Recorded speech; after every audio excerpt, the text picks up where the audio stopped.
Delhi CM Rekha Gupta ने कहा कि हमारे लिए अत्यंत गर्व का क्षण है। दिल्ली में सरकार बनने के बाद हमने लगातार ट्रांसपोर्ट मंत्री और केंद्र सरकार के साथ संवाद बनाए रखा।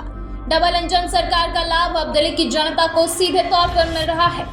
आज की महत्वपूर्ण बैठक में केंद्रीय मंत्री नितिन गडकरी और हमारे मंत्री परिषद के सदस्य उपस्थित रहे। मैं केंद्र सरकार और प्रधानमंत्री मोदी जी का आभार व्यक्त करती हूं, जिनके सहयोग से दिल्ली को अब तक 34,000 करोड़ रुपए के इंफ्रास्ट्रक्चर प्रोजेक्ट्स प्राप्त हुए हैं और आने वाले समय में 24,000 करोड़ रुपए के नए प्रोजेक्ट्स भी स्वीकृत किए गए हैं। शिव मूर्ति से नेल्सन मंडेला रोड तक 7 किलोमीटर के अंडरग्राउंड टनल, आईएनए से फरीदाबाद और गुड़गांव के लिए elevated road, Delhi Katra Amritsar highway और अलीपुर से देहरादून तक की सीधी कनेक्टिविटी जैसे प्रोजेक्ट राजधानी को जाम मुक्त और बेहतर बनाएंगे।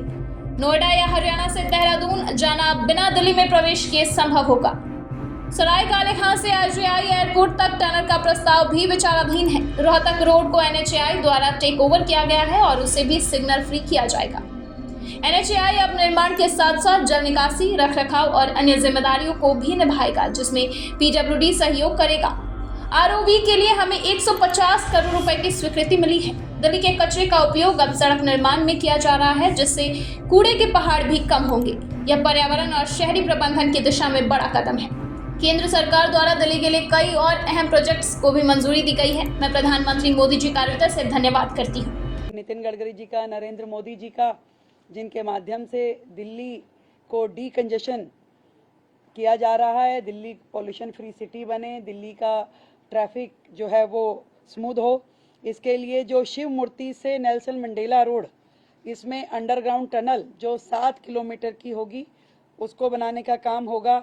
इसी प्रकार आईएनए से एयरपोर्ट जो बाद में आगे फरीदाबाद गुड़गांव कनेक्ट होगी, इस पर भी एलिवेटेड रोड बनाने का काम शुरू होगा। दिल्ली कटरा और आगे अमृतसर, ये पूरा हाईवे बनेगा जो कि यूईआर सेकंड से कनेक्ट होगा।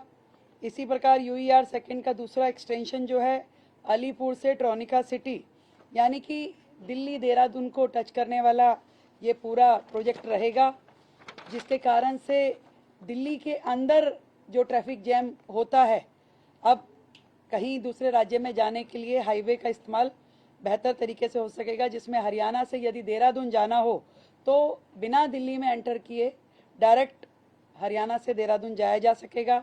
इसी प्रकार यदि देहरादून से दिल्ली से नोएडा अगर जाना हो तो भी दिल्ली में एंटर करने की आवश्यकता नहीं होगी। ट्रोनिका सिटी से नोएडा, फरीदाबाद, ये पूरा कनेक्टिविटी हो पाएगा। एक सराय काले खां से इंदिरा गांधी एयरपोर्ट पे भी टनल बनाने की फिजिबिलिटी चेक हो रही है। बहुत सारे प्रोजेक्ट जिसपे कि केंद्र की हमारी ट्रांसपोर्ट मिनिस्ट्री और दिल्ली सरकार की आपस में गहन बातचीत होने के बाद जो रिजल्ट निकल के आए, जिसमें हमारी दिल्ली के जो रोहतक रोड है, जो पंजाबी बाग से आगे नांगलोई, आश्रम से बदरपुर और एमजी रोड, अब एनएचएआई ने हैंडओवर ले लिया है और इन सभी रोड्स को सिग्नल फ्री किया जाएगा और इसकी